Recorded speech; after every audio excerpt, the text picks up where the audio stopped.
afternoon, everyone, and welcome into a brand new edition of the Chris Rouse Show here for Monday, April 26, 2022. I'm your host, Chris Rouse, coming to you from my hometown of Chicago, Illinois.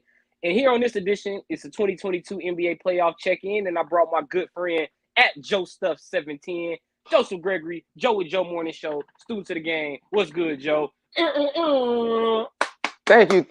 You know, I love being guest on shows. Shout out to all the shows that had me. My man, Will Clark, that had me on the meat market. My girl, Defina Russell, who's just doing a great job branding herself as a bartender. I've been on Sophista Ratchet. I've been on WVON, you know, but here, I'm just a guest here. I love to, you know, I had to tell my wife, I said, hey, I'm a guest this morning.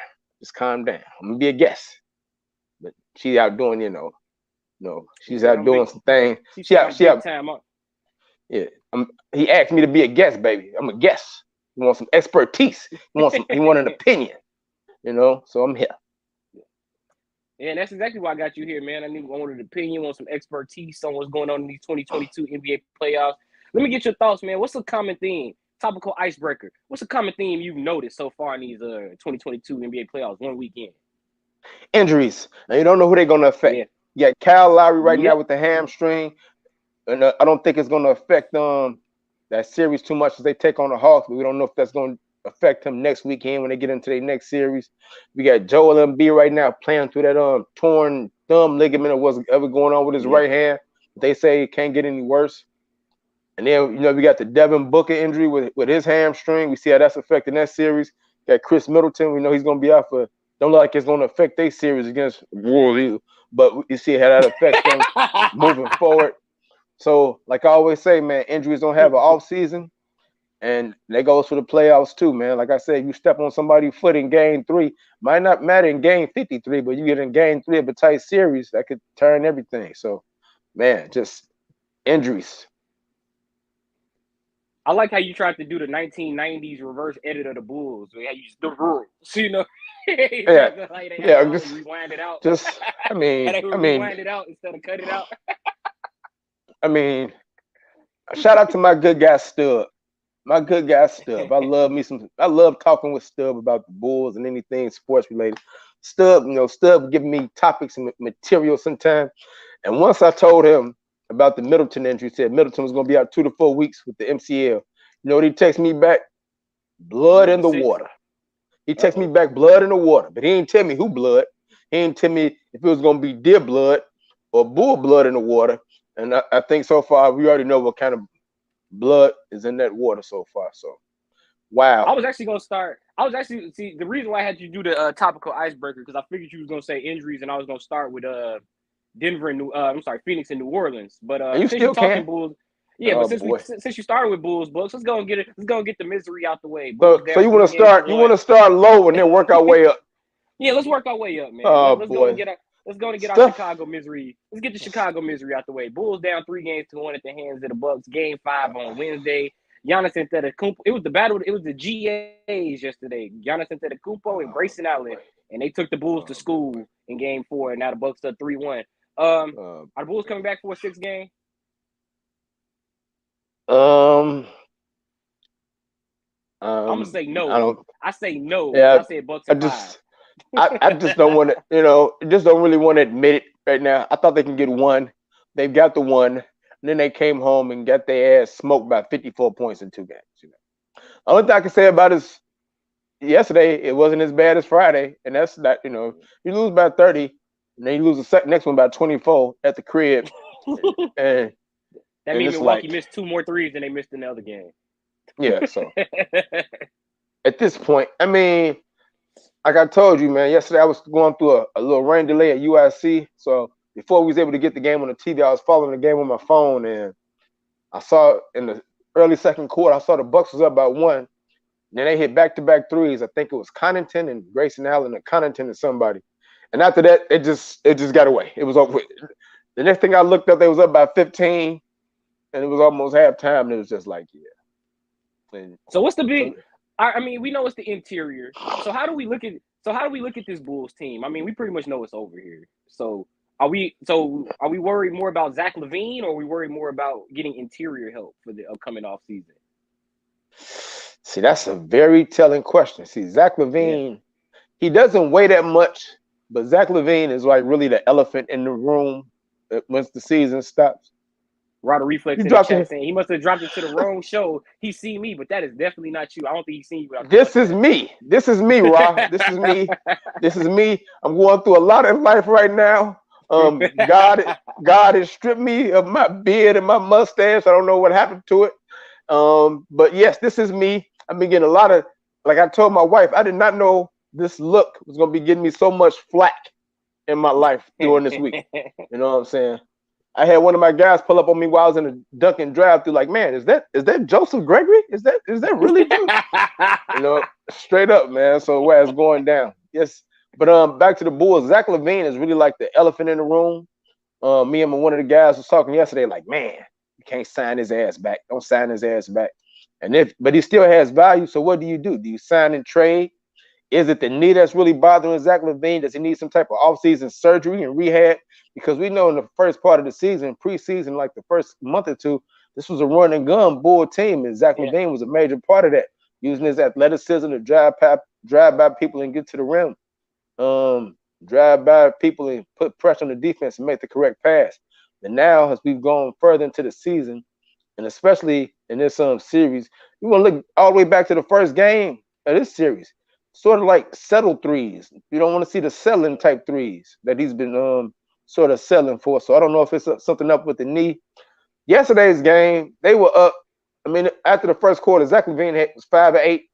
He had 12 points. And my guy was talking like, man, we got to do this with Zach LaVine. We got to get rid of him. I'm like, damn, he must have heard you. He's going off right now.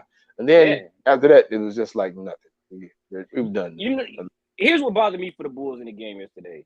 The amount of bad shots, like just piss poor shooting in that second half, especially like that fourth quarter.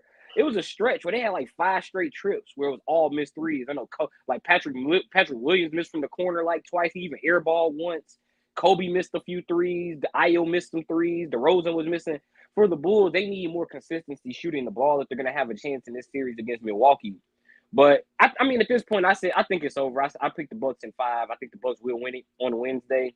So going into the offseason, I think the key is keeping Zach LaVine, but also finding more complementary size. Because, yes, the Bulls do have size with, like, Tristan Thompson and Patrick Williams, but none of that is complementary, meaning you don't have a lot of scoring. Williams is still developing. Tristan Thompson, if this was Cleveland, Tristan Thompson, great, but it's not that. So I mean, Tristan Thompson is what, 6'8", 6'9"? Yeah. What is Patrick Williams, about 6'8"? 6'8" on the head. And 6'7", 6'8". So it's I mean, against this team, it definitely is not working. It's definitely not working. It's just also not working, man. Also, didn't help that Caruso was out. Nah, bro. Hey, Ryan, my hair don't grow like that. He said next week Chris gonna have locks and a full beard. I would like to see that. I would like to see that look on him. It doesn't matter what I want to see, Rod. I think he might look good with. It's really about what his significant other thinks about that look. She might be like, baby. He might get in there. He might start getting that from me, like, babe, you got to cut that. I don't like that, Chris. He might tell you that, so I don't know. So let me get your thoughts. Let me get your thoughts on the state of the Bulls, man. Is this it? Game 5 it? And then are we worried about Zach? Yeah, that's it. And then we know we got to see what we got to do about, like you said, the interior. I think we found something with DeRozan. I do like how he's been playing for much of the season. But like in the series, people know about you. They know what you want to do.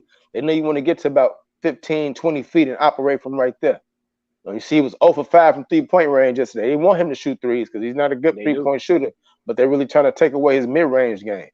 So I love DeRozan. I think Vucevic might be Vucevic and LaVine. We've been getting on Vuce a lot this year. I think for the most part for this series, he's been playing pretty good. He's got to go up against a lot of size, dealing with Lopez, Giannis, and Portis, especially when they starting it right now. Middleton, that's what they starting right now.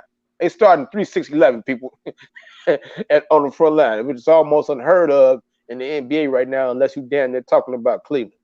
So, do we package Vucevic and LaVine and try to get something, and do we keep Vuce and let LaVine walk? And do we sign and trade LaVine and see if somebody gonna make us an offer for maybe a couple of more, like you said, complimentary starters, some complimentary size or whatever? So is that the big question going into the offseason? Zach LaVine, is that the big question? for you? Yes. Okay. Yes. Okay. Because we already got DeMar under contract for the next couple of years. You know, Patrick Williams, Yeah. we don't have. That's something we don't have. You know, we know Patrick Williams has had some major injuries here in his first couple of years, but it's only going to be his third year. He's still very young, so I don't know if AK with them. Eversley, I don't know if they want to give up on a draft pick so soon. So, man, I think it's really about what do you want to do with Zach LaVine? Do you want to sign him, give him that long-term money, or do you want to use his value to try to get some more complimentary pieces? You know, this has been big for the Bulls. We haven't been in the playoffs for the last couple of years. I think I think we started drinking the tea. You know, what's this gold? No, this ain't gold. Yeah. That's a big old piece of brass, dog. Don't put that in your ear. It's gonna turn your ear green. It's gonna turn your ear green. You know, we was talking about. You know, there was a lot of around Christmas before Christmas. We was talking about Eastern Conference Finals talk. How far can we go this? How far can we go that? And only thing we know is we can go about 2 hours away from here to Wisconsin and probably watch our season end on Wednesday night after being smoked. I mean, absolutely smoked. I mean, it's the way you lose, but to get smoked to where it's not to where 7 minutes. First home playoff games in 5 years, and neither one of them were close. Double 20-point plus blowouts and a 30. I mean, game. it was 10 minutes left in the game on Friday, and people was like, well, baby, you ready to go? We're gonna get up out of here and beat this traffic. It wasn't no drama. They did it yesterday too. They did it yesterday too. I could see if we lost like a couple of we lost by 2. Damn, we lost by 3. We got to do something at the end. Patrick Williams had 20 and 10 yesterday. We can't even talk about it because he lost by 24 with so much garbage time in that game. Just garbage time. Just garbage time. Trash time. One more thing before we get off the Bulls. Watch for Kobe White, man. I think he'll be really key this season because I like him in the Bulls 7-second offense, but they really didn't find a destination for him this season. So that'll be another story. Yeah, that's enough. Zach LaVine, Kobe White, and the Bulls interior. Go ahead. You know, Kobe White had that shoulder injury. I always watch players. Yep. Like if you gotta have surgery going into the offseason, you really can't work on your game like you want to because you're rehabbing the injury. So now he's got that shoulder straightened out. So it's gonna be interesting to see how he works on his game as far as just really decision making as he comes into his next season. But we know Kobe White, we saw him in that first game put 12 up off the bench, which is something we've needed. We need that bench scoring for this team. So it's going to be just interesting what we do with all these guards. You know, Javonte Green, he's not going to grow anymore. You know, he's a great energy player, 6'4", 6'5", might have been playing a little bit out of position to be a stretch four for us, especially with Patrick Williams hurt, Derrick Jones Jr. So we got a lot of figuring out here to do. Shout out Ryder Reflex and shout out Landon Wooders, the barber in the chat, joining me on the Chris Rouse Show this morning. On the Chris Rouse Show this morning, look, man, C-Red, I'm happy to see the Bulls back in the playoffs for the first time in 5 years, but I'm expecting it to end in 5 in a couple of days. So, yeah, man. AC Pelicans. I'm sorry, go ahead. Yeah, one last thing. Go ahead. Get in there. Oh, the last thing about the Bulls, like I said, you said we ain't been in the playoffs in 5 years. Now we got there. We was always talking about the matchup. You know what happened? We ended up matching up with the champions. We didn't match up with Philly. We didn't match up with Boston. Anybody. We matched up with the defending champions, and that's the standard that they are. This is like the highest standard team you can have in the league right now. And we see we like down here somewhere. We was looking like we was up there somewhere early in the year. But now as the season has ended, as the sprint has turned into the marathon, you start off fast and you're wheezing in the back. You know, that's what Jay-Z said. And we right now, we are wheezing on our way to Wisconsin. And like I told you on Joe with Joe a few weeks ago. Like I said on Joe with Joe a few weeks ago, it ain't no shame in losing to the defending champs. We ain't been in the playoffs in 5 years. We finally made it back. Build on it. Let's go from there. But elsewhere, the Phoenix Suns are trying to get back. They're trying to get back to the finals, but the New Orleans Pelicans are giving them all they can handle right now. 118-103 win last night to tie that series at 2 apiece. Devin Booker is out for the remainder of the series with a hamstring injury. How concerned should the Suns be without D-Book? On a scale of 1 to 10, it should be 1 to 10. That concern level should be about a 7. Time out. 1 is the highest because that's his number.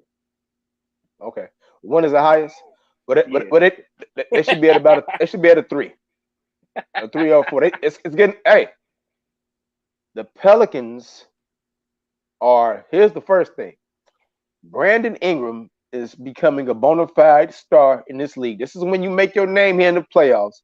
And Brandon Ingram is putting people on notice like, hey, I'm that dude. I'm that guy. He's got a capable Robin, a veteran Robin that's been through it with CJ McCollum.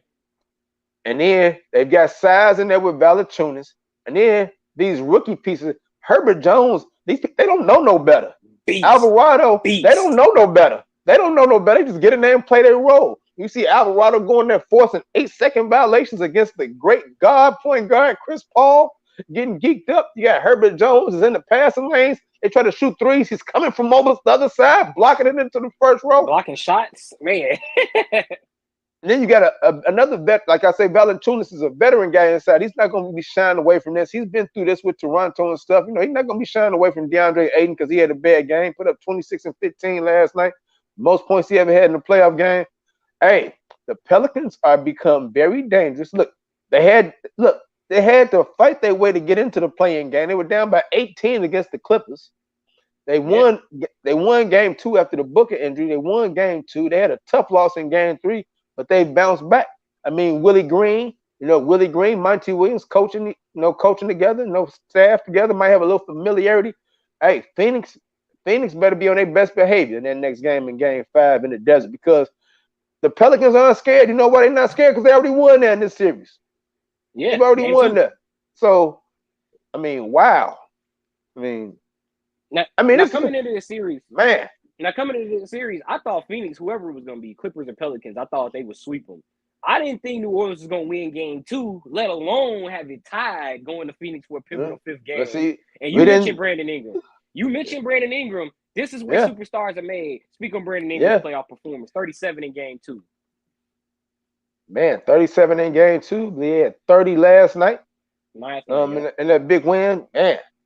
He went off in the third quarter last night. Put up 11 shots, made 7 of them in the third quarter. He is playing absolutely terrific. He is a star. He is a matchup problem for Phoenix because he's so long at 6'8" and 6'9". He's taking the double team on and he's getting the ball moved around. Phoenix needs to be on their best behavior. They need to come out. Phoenix needs to come out and get up by about 15 points in the first half in this next game. Or else, I don't know, man. We've seen some hellified 8-versus-1 upsets, but man, the only thing I can say is, man, they've already won there. They're not gonna have no fear, so you better get them over with. New Orleans, I think, is playing with a lot of energy and a lot of heart. Herbert Jones exemplified that in the game last night with those block shots. Alvarado getting that 8-second violation. That was probably one of the best moments of the playoffs right there. Just how loud that crowd was after he drew that 8-second violation against Chris Paul. And I like Brandon Ingram, man. You gotta keep in mind he's doing this against like a defensive player of the year candidate and like Mikal Bridges and then Jay Crowder. I like Brandon Ingram, but I still think Phoenix is gonna take this series. I wouldn't be surprised if New Orleans takes them to 7.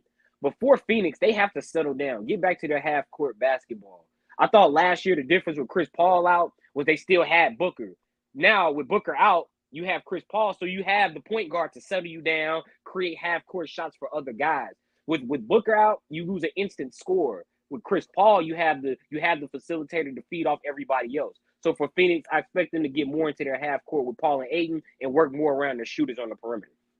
Jay Crowder finally had a decent game in this series yesterday. He was 11-5-5, even though he got into a little emotion. Got into a little altercation with him and Alvarado was talking stuff to each other. Then he went and took the ball out and threw it right to Herbert Jones, who stole. It was a terrible inbounds. Herbert Jones steals against the and-1. Flagrant foul on Chris Paul. Pelicans are some dangerous birds after that. Yeah, so they got to get more from the others, especially without Devin Booker. Remember, Devin Booker was lighting their ass up in game 2 when he got hurt. He had, 30-something before he got hurt? Yeah, and after that, they just taking off. Pelicans is tough. B.I. been balling since he been there with his KD body style. He better hit the weights, though. But he got time to hit the weights in the offseason. Yeah, but I don't know when they're going to see their offseason. Yeah, so, man. Hey, here's the thing about Brandon Ingram. Go ahead.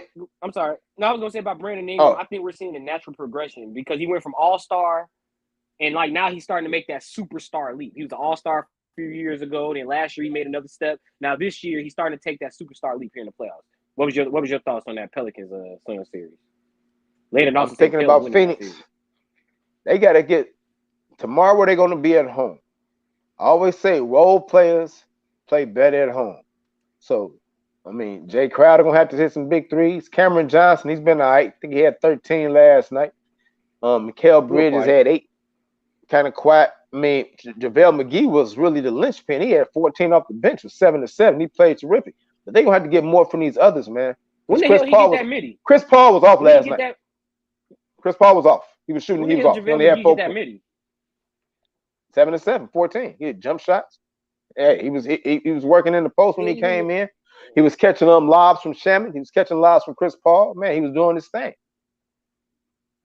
JaVale hitting that jump. He had a few jumpers last night. He had a jump shot, yeah. Working on your game. So working on your game, man. see that. Shaqtin' the fool. Shaqtin' the fool.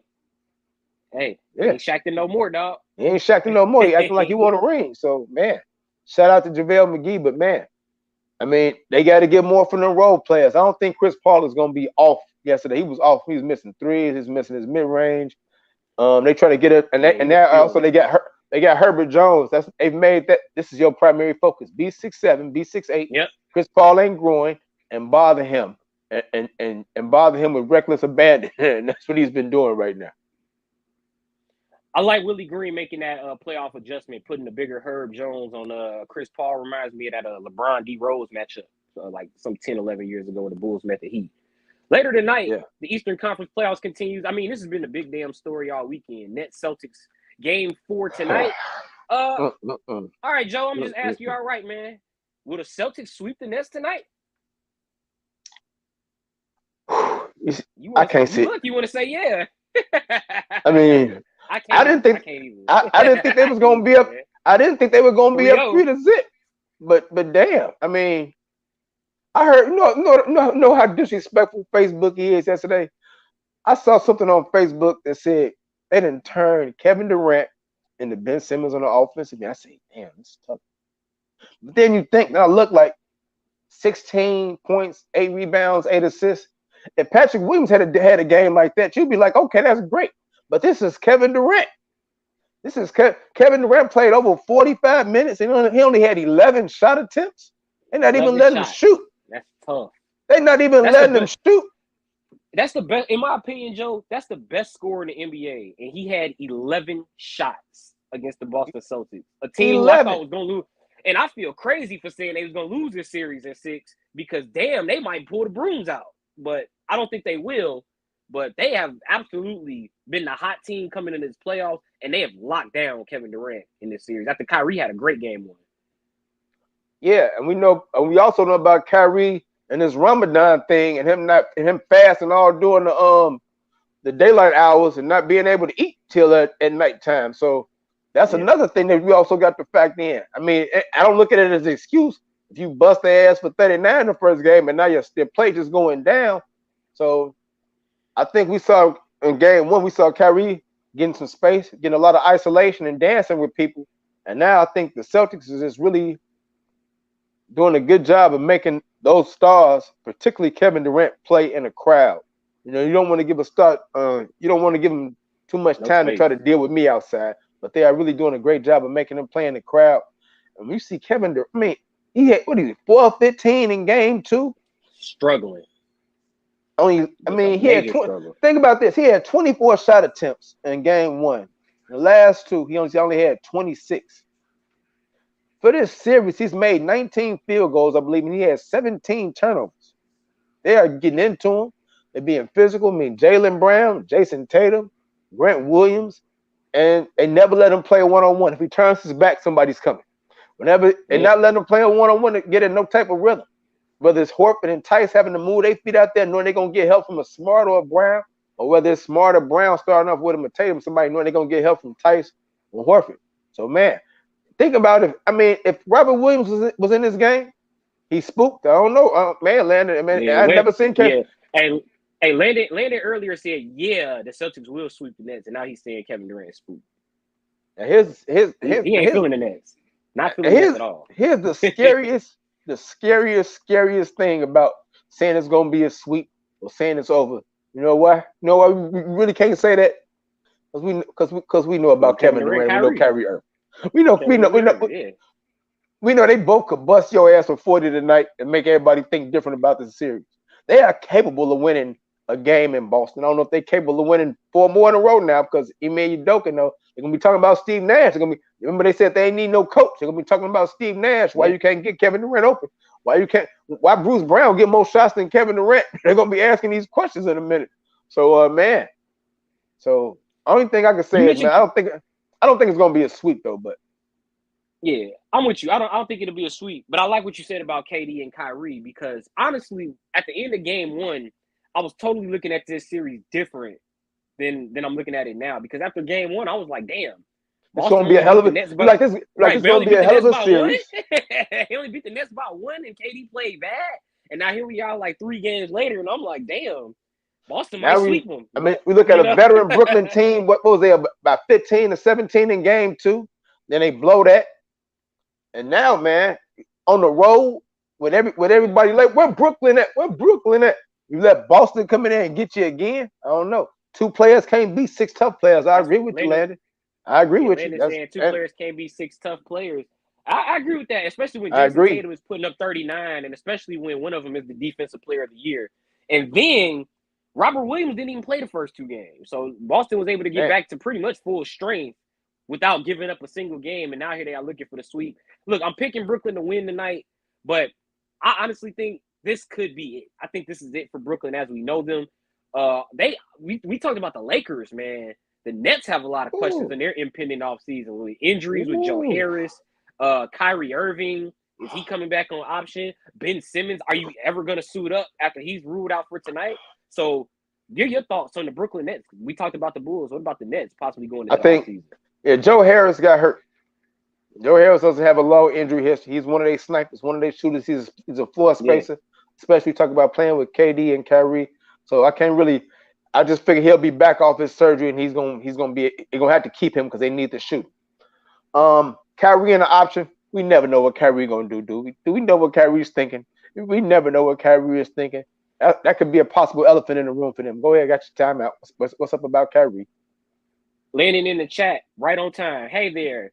Hey, they're going to keep Brooklyn together, but can you speak about Kyrie's call to speak about why the team isn't succeeding? So I'm glad you mentioned that because that was exactly why I brought that up for Joe. You saw what Kyrie said. I didn't actually see what he said. You didn't see what he said? Okay, he said, well, clearly the team isn't gelling because things that you would do in in the regular season, things that you would do in December, we're trying to do that right now. So that was basically what he said in the post-game interview. So Kyrie, they haven't been together. They haven't gelled, and they haven't been together this season. That's what Kyrie's reasoning for why the Nets have been struggling here in the playoffs. What are your thoughts on Kyrie speaking to why the Nets haven't gelled this season? I mean, hey Joe, listen. Hey Joe, we ain't been able to do no damn Chris Rouse shows because we ain't been gelling, bro. Yeah, I mean, ain't been gelling because I ain't been around. So can you speak on why? I mean, you got to bring up COVID, right? Because one of the reasons why you got to bring it up because that's one of the reasons why he wasn't there, right? He wasn't hurt. Right. He was only able to play in a handful of games. We know Kevin Durant was like on the MVP.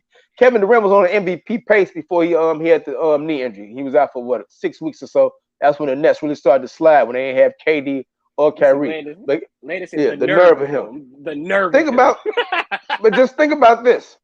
We work in the sports profession, right? Me and you, right? Yeah. And there was places. Hey, we had to get that test because we had to get them checks. Kyrie was already sitting. I don't know how much money he got. I don't want to count nobody's money. I don't know if he got 100 million put up or Bitcoin put up. He probably got more Bitcoin than I got in my life or whatever. I don't know how much money he got put up. So he was able to say, hey, I don't want to put that stuff in my body. And this is what you have to pay for that now. You can't come back and say, well, we ain't gelling now because we ain't together now. I don't think you can really use that, even though it might be true, but it's not for you to say it. Because if you wanted to be part of this and help them gel, you would have had to say, man, I don't want to get this put in my body, but I need to be there for my brothers. And I bought Kevin Durant here. We got James. You ain't want to get the test. So you've been in isolation. Left. And that's why Harden left. Primary reason why James Harden got traded for Ben Simmons. And then on top of that, Now that might be a bad trade because Ben Simmons won't play with the back issue. Let me get your thoughts on the Ben Simmons Kyrie dynamic now. Ben Simmons for this year. I mean, what were we going to expect from Ben Simmons? If he would have the Nets, I got what I expected out of Ben Simmons. Say if the Nets would have came, say if the Nets would have won game 3, right? And it's 2-1. And we got all this buzz about Ben Simmons coming back. Ben Simmons wasn't gonna be no damn savior this year. He ain't played basketball in a year. The man got the best. I am jealous of his wardrobe. I'm gonna say this about Ben Simmons. I am jealous of the drip. You jealous of the drip? Did you see the orange pants the other day? I saw it. I picked it. I saw it. Hey, did you see it the other day? Did you see in game 2 when he had the green leather jacket with the green shorts? Though, who gonna wear green leather with the green shorts? I'm still bugged out about that black and yellow Louis Vuitton fit that he wore in Philadelphia. Now I can tell you all about Ben Simmons' clothes because that's all I've seen him do is dress. I haven't seen him play in a year. I haven't seen him play in a year. No, Don Stanley until you get that Philly. Get you some Philly, man. Don Stanley is a coach. She ain't supposed to be playing. Do you know? Wait, think about this and the Kyrie dynamic, this whole Brooklyn dynamic. Do you know Ben Simmons for the next 3 years is supposed to get over $114 million? I'm aware. He's 5-year, $114 million for 3 years. $77 million. And you are going to be playing in New York. And you thought you had mental issues. I don't know if you had mental issues in Philly. If they expect you. If you keep Kevin and you keep KD, you keep Kevin and Kyrie, I'm sorry, and you add Ben Simmons to this, you're supposed to be getting 114 for 3 years, and you've been an all-star this and an all-star that, you better be working on that game. You're going to have more mental issues. They work on that shot. What was he going to do this year? He ain't in condition to play no game. He's not in condition. Wow. What was he going to do? Play 5 minutes, block a shot, throw a pass, and then be like, Coach, take me out, and everybody's going to be like, yeah. Like he Willis Reed or somebody. Concern is with him? You know what my big concern is for him is if he comes back and his shot is still busted. His shot he still can't shoot free throws. Because if you just sat out a whole season and you still not hitting free throws, what the hell have you been doing, man? And it's like, and it begs the question, like, what's the point? Like, why would any team want to go through all of this if you're not going to improve? So it's getting to that point for Ben Simmons where it's like, look, dude, you've been sitting out a year. When you come back on the court, you better be a superstar level player. I mean, he can do it on the defensive end. I thought he should have won Defensive Player of the Year last season. But offensively, he's got to have more than just size, post play, and being able to pass. You got to be able to put that ball in the basket. Man, Ben Simmons' rings and watch Coogee down to the socks. What's up, cuz? Ben Simmons Greg that's my cousin, Greg. Ben Simmons been stealing money. Dude ain't got better. Yes, he had got better. He's dressing better. Did you see the glasses yesterday? You see the specs yesterday? Did you see them glasses? I mean, damn. He dressing better. He dressed great. The man got a hell of a wardrobe, man. I mean, he's got a hell of a wardrobe. He got the little curly thing going with his hair now. But that's the only thing I can talk about because I ain't seen him play. So I'm going to keep complimenting him on his wardrobe because he is killing everybody. He's killing Kawhi Leonard. Devin Booker had a nice camouflage on with the big chain. They better get up on Ben Simmons and what he's doing. His wardrobe has gotten better. See? Facts. His wardrobe has gotten better. Yes. That's all. But hey, if you make about $30 million a year, I guess you would be. What's up? If Brooklyn had their shooters, I think they would be in a better spot. But if was a fifth, like you said, bro, like you always say, if was a fifth, like Landon is saying in the chat, those guys are like a soap opera. Brooklyn Nets as the world turns. He been partying. They need to invest him. He can't dress to me looking like a clown. Damn, Landon. Hey, Landon. About that man. Hey, Landon. Now, Landon, I know one thing. Me and Landon are closer in age than me and you. I just appreciate bright colors, bro. I just appreciate the bright colors. I appreciate the glasses. Me and Landon, I know we close in age. I just appreciate the bright colors. That's all I can tell you. I appreciate the bright colors. Do you like gold? Gold? Do you like the color gold? Yeah. I mean, I liked it. Well, I think when he went to Philly, I don't think that was more like yellow and black. With the Louis Vuitton sweater. But the color gold. I was going with that. Well, I was going like, do you like Golden State? Because they're a 3-1 on the Denver Nuggets. Oh, wow. One of 3 teams with one of like 5 teams with like a 3-1 lead as we do this show. Listen here. I guess this is just let's just do this. Let's just do a 3-1 sweep. Golden State, Denver. Thoughts on that series? I think it's over. Golden State in 5. I mean, this is one team I don't think that has too much to be ashamed about. And Denver doesn't have too much to be ashamed about because you're missing two main weapons with Murray and Porter. They just are overmatched here from a coaching standpoint to a personnel standpoint to the Jordan Poole coming out party. Even though he was kind of pedestrian yesterday, only had with 11 points and 9 assists. They got and now Golden State now. They got the best damn 6-man. They got the greatest shooter in history as they say. The best 6-man ever. What about Bones Highland, man? What about Bones Highland? You talked about Jordan Poole. He's been playing good too. Had a great game. He played well yesterday, but it's not enough. It's just not going to be enough. They are walking into San Francisco. They said, I know what they said in the post conference about the Warriors are beatable. The Warriors are beatable if you have a great game, I guess, like how you did yesterday. Just not for them. I mean, they played their hearts out yesterday and they won by 5. I have the Nuggets hat on because I got a Cubs hat I could have worn. I didn't want to wear that after they lost to the Pirates. I didn't want to wear the Bulls hat after how they looked against the Milwaukee. I'm like, hell, at least Denver won one game this weekend. I got on a black hoodie, so I just put it on. Oh, hold up. Steve Nash is trash. He said Steve Nash is trash. Damn, Landon do not like the Nets. Landon, I mean, to use one of your phrases, Landon is letting the choppers ring right now. He's letting the choppers ring, dog. Man, this is a series. I mean, in the playoffs, if you can't coach, you're going to get exposed because it's going to be adjustments you're going to have to make. It's going to be adjustments you're going to have to make to the adjustments. You got to be thinking ahead as a coach. Hey, I know they're going to double team Chris, so I'm going to put in a shooter like Joe. So he can just swing the ball. You got to be thinking ahead. And when they start getting out on Joe, I'm about to put another shooter on there. I'm about to put another penetrator out there. So that's the thing about Golden State. The thing about Golden State is this: the paint. They got space creators and they got shot creators, right? It's all about the paint. They could get in the paint with the pass, with the cuts, or they can get on the paint with Poole boogieing, or with just Steph boogieing, or with just a constant ball movement. You're half a step slow. Now I get in the paint. You're collapsing. I got somebody for an open 3, or I got somebody diving for a layup. And that's basically what the hell they've been doing to Denver. I mean, they just been running Denver ragged. Shout out to Jokic. He had 37 yesterday. He probably going to have about 35 or something tomorrow or whenever they play in San Francisco.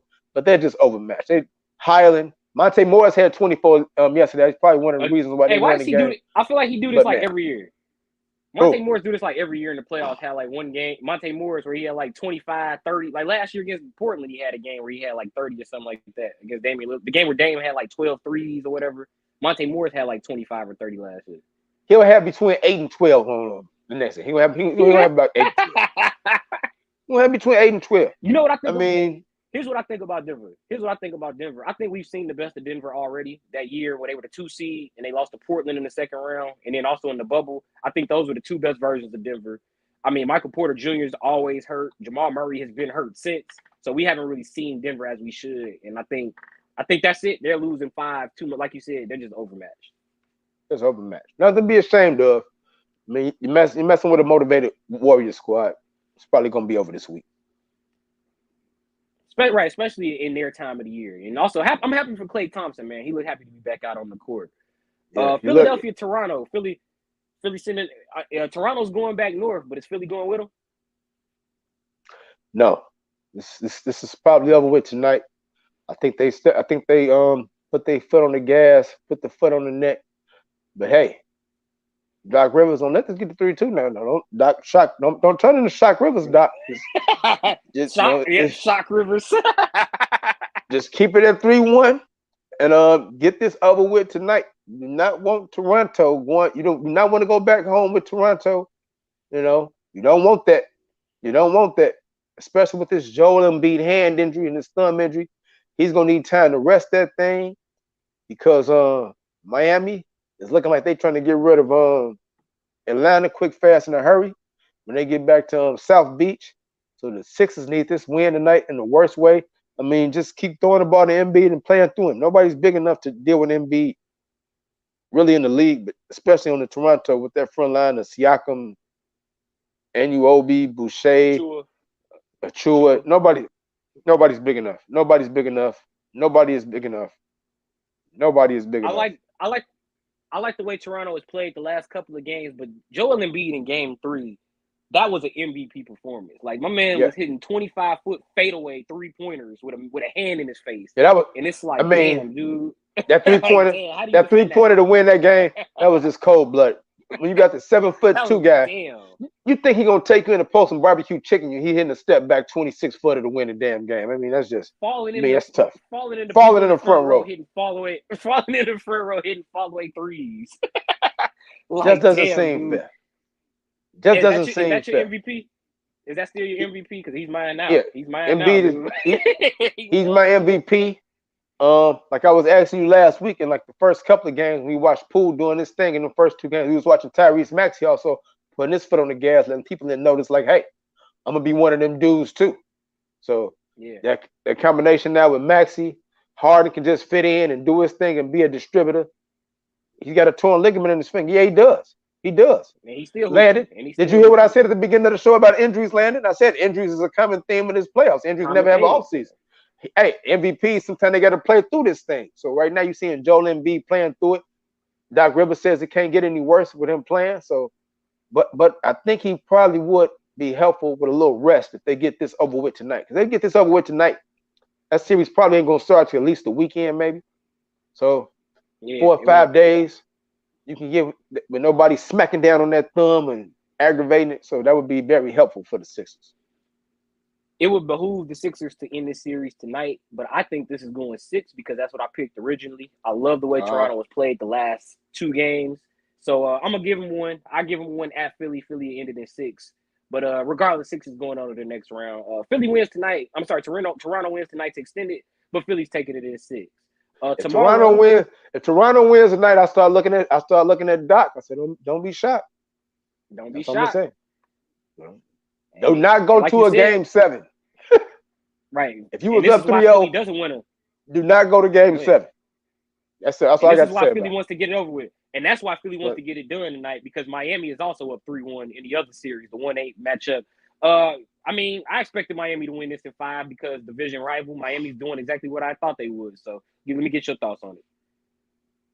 The Kyle Lowry injury will not bother them, especially against. They're just so damn deep. You got to looking at the box score yesterday and they blow out. Told you. I had to work yesterday, so I was just looking like, damn. Hero had what, 4 points? Oladipo had a few points, but Duncan Robinson go off. Gabe Vincent go off, make 3 threes. Jimmy Butler put his foot 36 points by Jimmy Butler. I'm getting this over with. I'm the alpha here. I'm getting this over with. I'm not gonna be playing with y'all. Not having no close game where Trae Young could do something in the end. Be getting this over with. They had a 26-4 run in the first half or something like that. They got it over with. Miami's looking very veteran right now. They look prime. They look ready. Like they're ready to go to South Beach and get this over with so they can rest. That's what you need. And I think that's one of the big keys in the playoffs. This first series need to go 4 games, 5 games max, then get you some rest. Once you start going into 6 and 7, then you got to worry about injuries and all this other stuff happening to you. Get it over with while you can, and that's what it looks like Miami is on. Nets, Celtics, Raptors, Sixers, and then the last game tonight will be Jazz, Mavericks. Your people. The most slept on series. Your people. I think this is the most slept on series. This might be the most slept on series of the first round right here. Listen. Shout out to the Mavericks. Shout out Jalen Brunson. Shout out Jalen Brunson. I did get a chance. I did get a chance to watch a good portion of this game Saturday afternoon. And I will say this. When Luka made that 3 and made it 99-95, the first person I thought of was Chris Rouse. I say, God damn. I say, these damn Utah Jazz. Did you hear what Stephen A. Smith said last week about Utah? Stephen A. Smith says he hates Utah. He said he only likes their owner and Donovan Mitchell. He put Utah in the same breath as the Cowboys. Saying about anything that can go wrong will go wrong. That's what he said about Utah. And when Luka made that 3, I agree to a degree. And when Luka made that 3, made it 99-95. And I'm already looking at Donovan Mitchell. I don't know what he did in that third quarter when he went and did something and he aggravated his hip or something. He was moving kind of herky-jerky for the rest of the game. But he went in there and made the 3-point play. They fouled Powell. Powell misses the 2 free throws. And then Donovan Mitchell hits go bet with the oop. I thought Dallas didn't really get anything out that last possession. I don't even know what they called a timeout for. I'm like, damn, that's the best shot y'all was going to get. That was just like a wasteful last possession. So now they go back, game 5. Hey, it's time for Luka to done. But hey, if you the Jazz and you gonna ever overcome this is your time. Right now, game 5. Can you keep Rudy Gobert on the floor? Keep him interested. Keep him being a factor. You know. And I was interested. I mean, they had Powell at the end of the game. He missed 3 of his last 4 free throw attempts to sort of keep them in that game. I don't know why Cleveland wasn't playing at that time, but hey, it happened. So now if the Jazz don't want to be singing the blues after another first round, they better get it done tonight in the D. Because if they lose tonight, game 6 in Utah, I don't know, man. So that's something they always bottom out of the game 6. And man, so I just don't see Dallas losing 2. I don't see Dallas losing another game with Luka. A lot of interesting storylines in this series because Utah is the team that usually beats chip on the shoulder first round teams in the first, like they usually beat teams in the first round that need it. And Dallas is still trying to get Luka past the first round. But also, Jalen Brunson has been the MVP of this series. Back-to-back 40-point performances carried Dallas to a game 2 comeback when I thought, like, damn, they might be on that sweep line the way it was looking in game 2 early on. But because of Jalen Brunson, here they are tied at 2 apiece. And now Luka's back. I'm picking the Mavericks to win in 6 like I've been doing. What are your thoughts on these last 3 games of that series, possibly last 3 games? Luka? See, now they got Luka.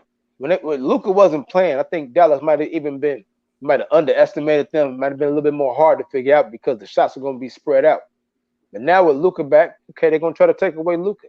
And now you got Jalen Brunson playing with a ton of confidence. Spencer Dinwiddie playing with a ton of confidence.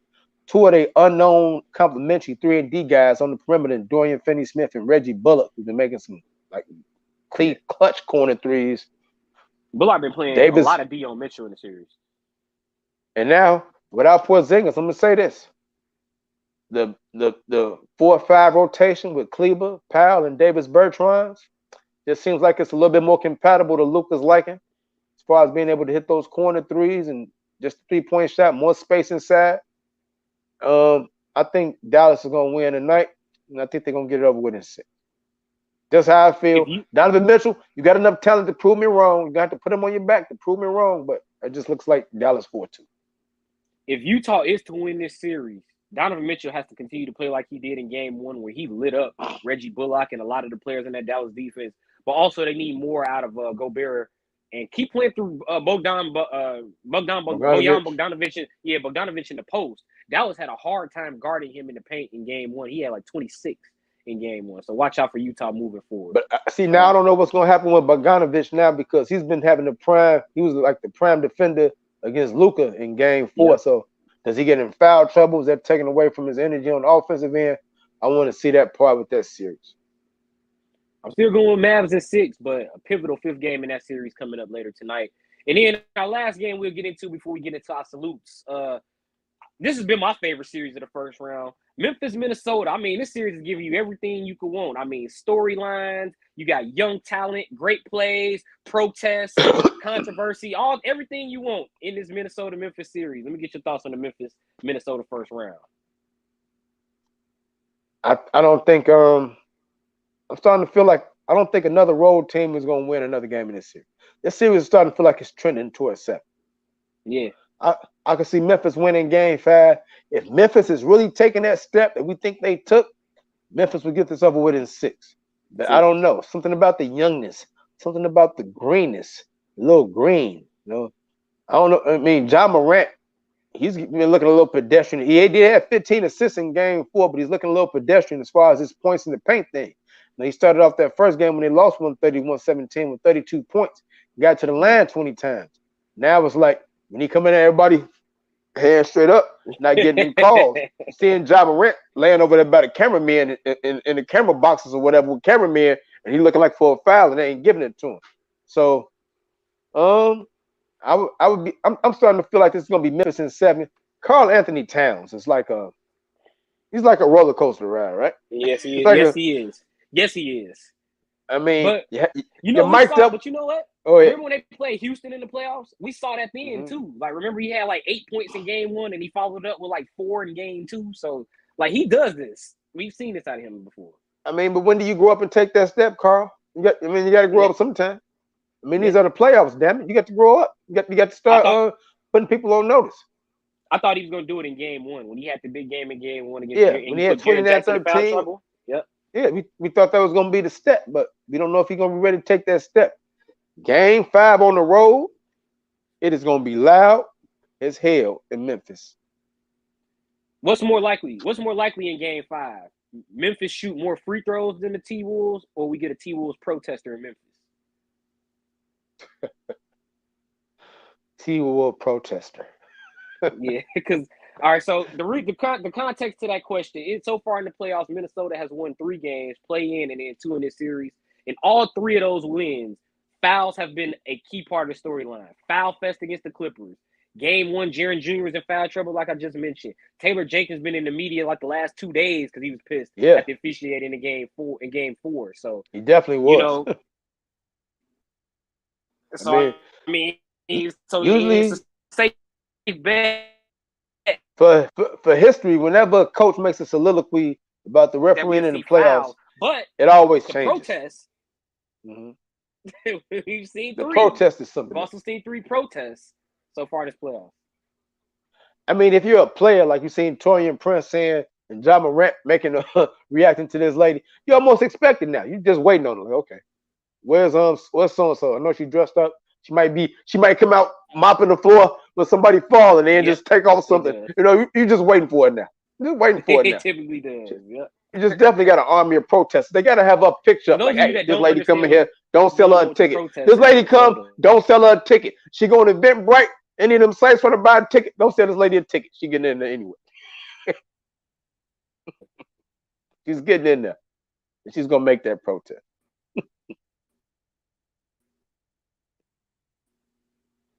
So that's what I would say about that part, man. It's just been very interesting.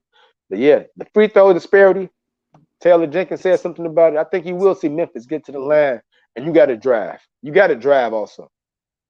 Mm-hmm. The lady in Memphis when they got me, because she like put the going. He owns an egg factory farm out in Iowa, and recently there was like a flu outbreak amongst like chickens, and since then allegedly there's been like a mass killing, like a 5.3 million chickens. So that's why we've been seeing protesters at all of these Minnesota games. So the first game with the play-in tournament, we had the lady try to glue herself to the floor.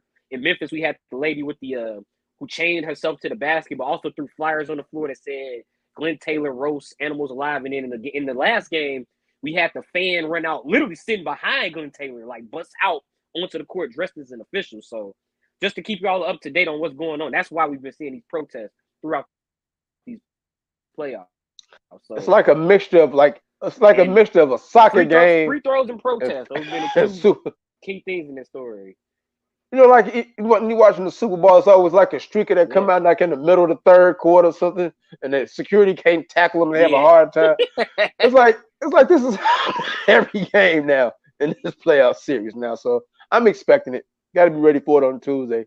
And the security people in Memphis, they're having meetings about this right now. Look out for this lady. So? Look out for these people. So? They definitely are. Look out for these people. We don't even know how these people look. We don't know how they're coming, but they coming with it. You got somebody busting. That's the thing that's throwing me off. I think they do know how they look, because I've seen like 3 different USA Today articles, like on the lady that chained herself to the basket in Memphis. She been protesting for like 5 or 6 years at like big sporting events, like I think they said she ran on the field in like one of the NCAA title games in 2019 or something like that. So it's like, you know, like how do people keep getting to the arena without you seeing them? You know what I'm saying? Because it's that type of thing. You might have 75% of your security detail that love pets. And they might be like, "Yo, ahead, girl. Go ahead. Here goes some Elmer's right here. Go glue yourself to the floor. Need a chain? Here go you a chain right here. Like, you need a chain? Hey, I got an extra officials outfit back there. Hey, I got a dog. I love my dog. I got an extra officials referee. I got a referee costume for you if you want to get out there." So that's what's happening. I don't know. I don't know, man. It's a very wild situation. I did get the tweet that you sent me, and I was just like, oh, man. A very funny situation with it. It's not funny, but it's just, I want to say the comical part about it is the security cannot prepare for it. and you don't know what part of the game is going to come in. You know, it might come in apart. But Minnesota having a big run right now to get back in the game. And then all of a sudden the game got to stop 10 minutes for a delay because this lady or this dude or whatever they're going to do at whatever time of the game. So just very interesting, man. Yes. All facts. Yeah, look, Landon, this is crazy. You know, this is really crazy, man. I think that's gonna have to be the most critical part of the game tonight, man. When the protest happens, I wouldn't be surprised if she saved it for the second half tonight. They might think they got through halftime. Ain't nobody did nothing crazy. Then the 6-minute timeout in the third quarter, boom, she busts out. How you doing?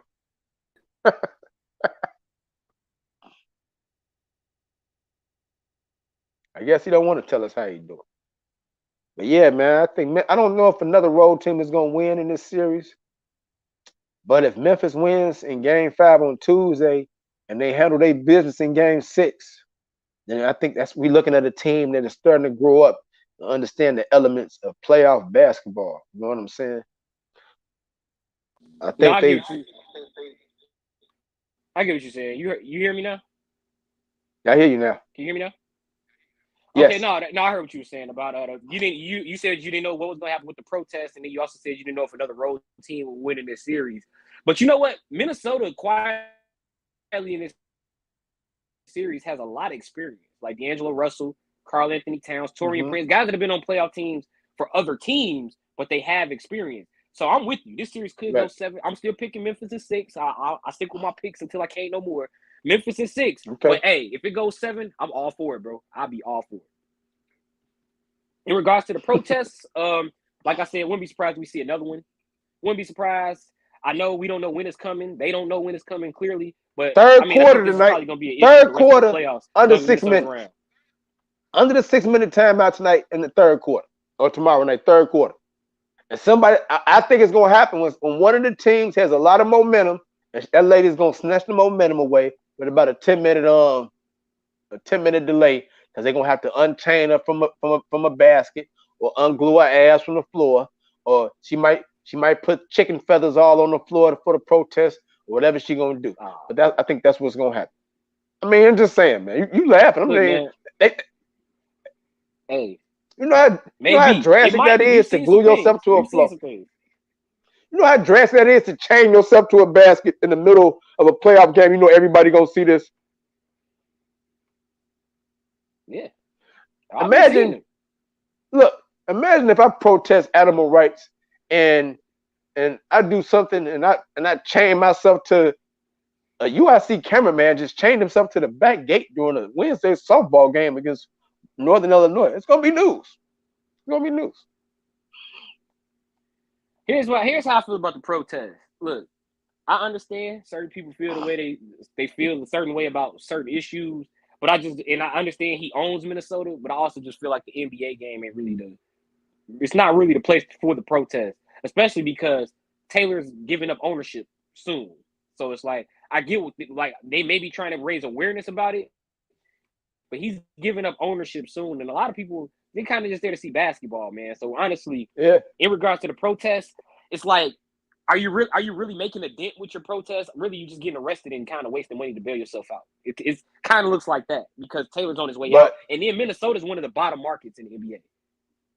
To be a devil's advocate to what you're saying, if you want to bring attention to something, a playoff sporting event, and you really want to bring attention to it, go do it in the playoff game. I mean, because we talking about it. That's what they want. That's what they want. They want people talking about it. She's trying to raise, and they're raising awareness about it. I wasn't aware of this. You told me about it during the playing game. Now I'm aware of it. And and I'm probably thousands and millions of more people now also aware of this too, because she keep doing it, or they keep doing it, whatever the group is. You know, weird. Hey, like I said, I get it. But you know what? That's what protest is. That's what protest is. You want to stop normal discourse. So they are doing that, but individually, do they have the means for this to last long? And ideally, I don't think so, considering you're gonna get arrested and you have to get bailed out, right? You don't know how much money they got. They might be sitting on a nest egg, Chris. They might have a nest egg. Man, I got $425,000 just laying around. I'm ready to go get arrested. And also, they traveling. Yeah, they traveling. So this ain't like they traveling. So hey, yes, they got money. Hey. So last year was goofy ass fans. This year is the Minnesota protest. This one was a little. Last year fans was just wilding. Last year, people just acting crazy. Just frustrating. This year, it was frustrating. This year it's a little more. This year it's a little more purpose, but still fan conduct an issue in the playoffs this year. But for protest, not just wilding to be wilding like it was last year. But all right, man, let's get out of here with some salutes, man. Salute anybody, man. I'm gonna salute Scotty Barnes, Marcus Smart, and Patty Mills. They all won NBA awards. Smart's Defensive Player of the Year, Barnes Rookie of the Year, Patty Mills Sportsmanship. What's your salute as we get out of here, man?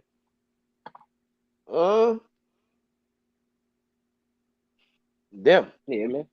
I'll salute them. I salute me. I salute me. I salute you for coming on my show. Anna. I salute me, Chovy, and Anna for getting through that baseball game yesterday. It was just really crazy. The emails coming out late after you already get there and say, hey, you don't have to be at work till 1:30. But damn, you told us he had to be at 11:30. I mean, damn, now you're telling me now at 12:20 I need to get here at 1:30. I'm already been here. So it's been chaotic. Salute to my wife getting ready to give birth to our newest addition, beautiful daughter, hopefully soon, beautiful, healthy daughter, Jumani, that will be born probably in the next couple of weeks or so, 2 or 3 weeks or so. So this is their first day of maternity leave. So, what women do when they get maternity leave, they got to go get beautified. So right now she's doing a petty thing and a many thing and everything. And that's why I'm here. And I can do this. And I can be loud. And I can be loud. And I ain't getting disturbed. So salute to my But wife. You still ain't doing Joe with Joe, though. But you still ain't doing Joe with Joe. Still ain't doing it. I had to explain. I said, baby, when I say it's my show, I got to sit here. I got to prepare. I need to watch. I need to come up with stuff. I'll be at 7 a.m. What you doing? I'm on the phone. I'm looking at Twitter. I'm looking at stats. I'm doing stuff. Here, he driving the show. I'm just here chiming in. So I had to let her know what the difference is between being a guest and being a lead on the show. I had to let her know. Landon know what I'm talking about. The meat market people know what I'm talking about. They know what the hell I'm talking about. They in this business. They in this industry. They already know. Yeah, so salute to Landon, Greg, and Rye, all who slid through to enjoy the Chris Rouse Show. Salute to my cousin Greg. My cousin Greg. He from Chicago, but he live in Wisconsin. So I'll be talking about we be going regional. We all over the goddamn country. We be in Alabama. We be in Wisconsin. We be in Mississippi. We don't know. We be in Michigan. We be in Iowa. You don't know where we gonna be. We don't know where the people tuning in from. So thank you to Rye, my good cuz, and Landon for tuning in.